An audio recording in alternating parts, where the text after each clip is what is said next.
It's going to be nice, though. I think getting out of the spotlight and just getting to live my life and do things that I want to do, and, you know, not have to sit and I love talking to all of you, but it's going to be nice to not have to sit in front of a microphone, you know, multiple times a week. I really appreciate all of you, but it will be nice to kind of get away and relax for a little bit. As the WNBA is going crazy over her confirmed huge contract in Europe, take a look at how pleased Caitlin Clark is after leaving the toxic society. I keep getting notification in people commenting under my shorts videos that Caitlin Clark's gone. She's left the WNBA.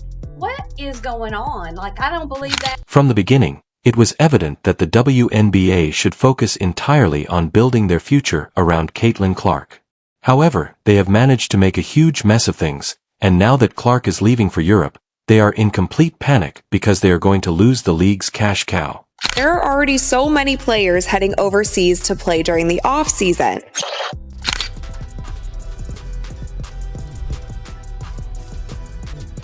Does she have the build to play in the WNBA? If you're wondering why, let's talk about Caitlin's rookie season. To say it was incredible would be an understatement. She wasn't just good, she was electrifying. Her three-point shots were coming from a different time zone, her court vision was ridiculous, and the fans were swarming the arenas. Built for the physicality of this league. Yeah, and she's not quick enough to get away from the physicality. People are paying attention right now. I won't lie to you, I haven't paid attention for a single second since Caitlin Clark was removed, but that's normal for. People are tuning in. Now, I'm not going to lie to you. I have not tuned in 1 second since Caitlin Clark was eliminated, but that's not unusual. Television ratings that broke records. Caitlin Clark was in full force when she gave the WNBA much-needed attention and brought them into the spotlight, whether they were prepared for it or not. She wasn't just a rookie, though. She was the one who had the potential to take the league to new heights, and they did nothing to appease her. But yes, she will have a target on her back as well. Behind the scenes, the story was different. Clark was undoubtedly increasing the WNBA's viewership, but rather than receiving the respect she deserves, she was practically thrashed on the court every night as veterans came for her flagrant performance. The league was sitting there with popcorn, watching everything unfold, as if they were unaware that she was their golden goose until, oops, she was gone. She's been box office, she was the main attraction, and there were so many storylines that's been associated with her. Most recently, the whole thing with her and Cheryl Swoops, even though it really wasn't her. It was Cheryl Swoops and all this. Every time you turned around, there was something that she had to deal with. Now that Caitlin has had enough, she is packing up and leaving for Europe, where she will likely be treated like the basketball princess she is.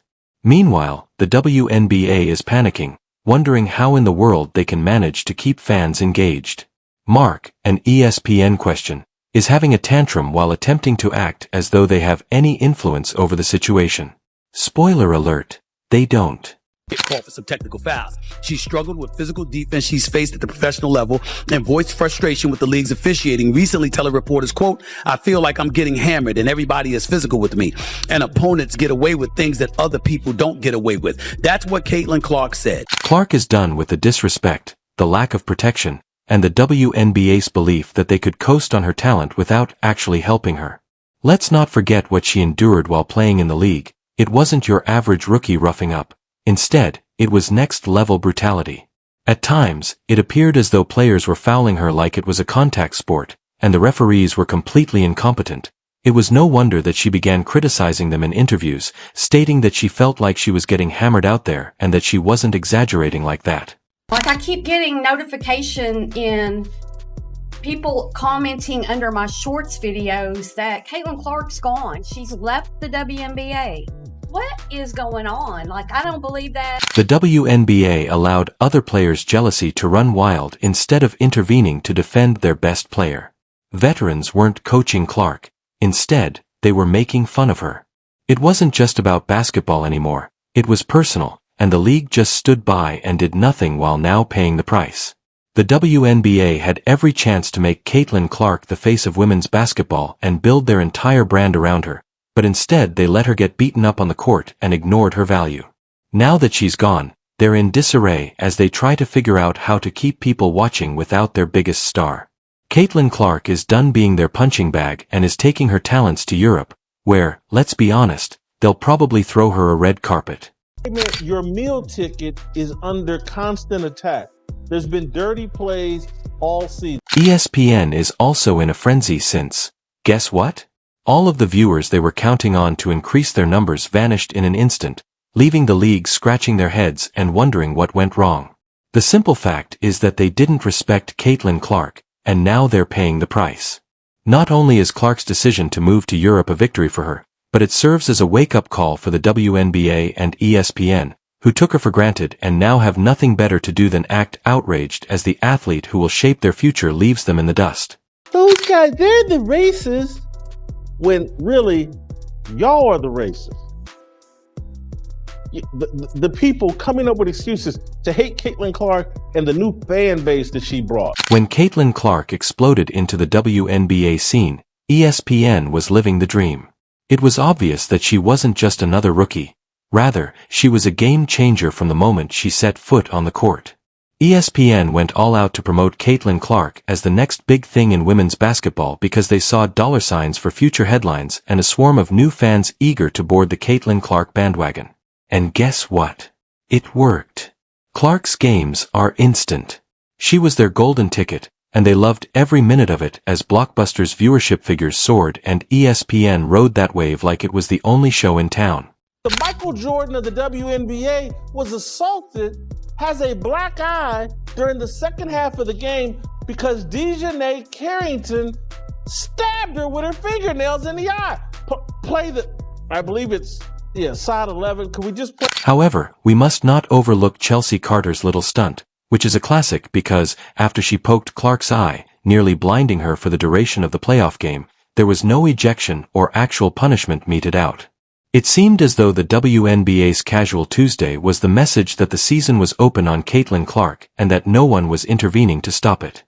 And then all of a sudden your hand turns downwards and straight into the eye of the biggest star in the WNBA. It's not a natural act. And I called it out yesterday in real time watching the game. Like, hey, that was on purpose. That was not an accident. Additionally, during her rookie season, Clark was the target of 177% of the NBA's egregious fouls. Let that sink in for a moment. She wasn't just singled out more than anyone else, she was essentially a magnet for cheap shots, and 80% of those fouls were from the Chicago Sky.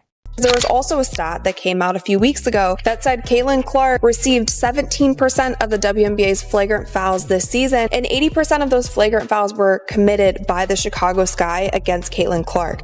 Now, this one that we see right here that I believe should have been a flagrant foul was not called that. So there have been cheap shots, there have been hard fouls, there have been other plays that haven't even been called flagrant fouls. Carter's shoulder check was only the beginning.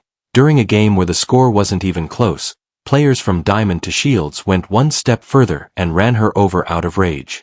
ESPN continued to do business as normal, taking advantage of Clark's fame while she was out there getting pounded, but remaining mute and not criticizing the league or demanding more protection.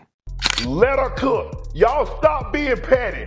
Stop being catty, cause she like a double-edged sword. She cutting tail left and right, and it's bothering y'all, and I see it. And the dynamics in the locker room were considerably worse. It wasn't the kind of environment where a star could thrive, and Clark wasn't just dealing with cockroaches and physical violence on the court. She was also dealing with a toxic environment within the league itself, where veterans viewed her as a newcomer who didn't deserve the attention she was receiving and did everything in their power to push her out. They no longer saw Clark as someone who might elevate the league as a whole, but rather as a liability who threatened the existing quo. Your biggest star, your meal ticket, the reason why you have relevancy, just got stabbed and assaulted and nothing. The WNBA's inability to see Clark's worth until it was too late is astounding. They had a player who surpasses legends like Sue Bird and Diana Taurasi not only in skill but also in impact. Although both players are game icons, they didn't garner the same level of attention or revenue as Clark did in her rookie season. Nevertheless, the WNBA did not do enough to protect her, allowing her to leave, and now they face the fallout. Every time you play rookies, you just want to fucking kill them. I've never experienced the racial comments from the Indiana Fever fan base. It's unacceptable, honestly. We've been professional throughout the whole entire thing. ESPN is in complete meltdown mode now that Clark is gone, as they scramble to keep up with their viewership numbers plummeting without the one athlete who was attracting all of the fans prior to her announcement. ESPN is aware that they're struggling to find ways to keep viewers interested, but without Clark, they're running out of tricks.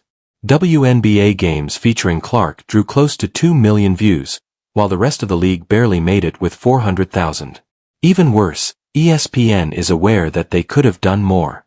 They could have used their enormous platform to criticize the WNBA for allowing their biggest star to be thrashed night after night and demand better officiating and harsher sanctions for the players pursuing Clark, but instead they did nothing. They just sat back, heightened the drama, and continued to count the viewers as they picked up the pieces, now wishing they had taken action while they had the chance. It doesn't matter who you are, what rookie you are, bets are coming at your neck. Because we're here to show you, like, this is a grown women's league, and this is the best league in the world for a reason. So it doesn't matter who you are. I'll look back in 20 years and be like, yeah, the reason why we watching women's basketball is not just because of one person. It's because of me too, and I want y'all to realize. Since Caitlin Clark was the NBA's golden goose and the player who could have led them into a new era of success, the league let her leave due to internal politics and petty rivalries. Now, as they try to determine what went wrong, it's obvious that they allowed their best player to leave without a fight, and they will be affected for a very long time.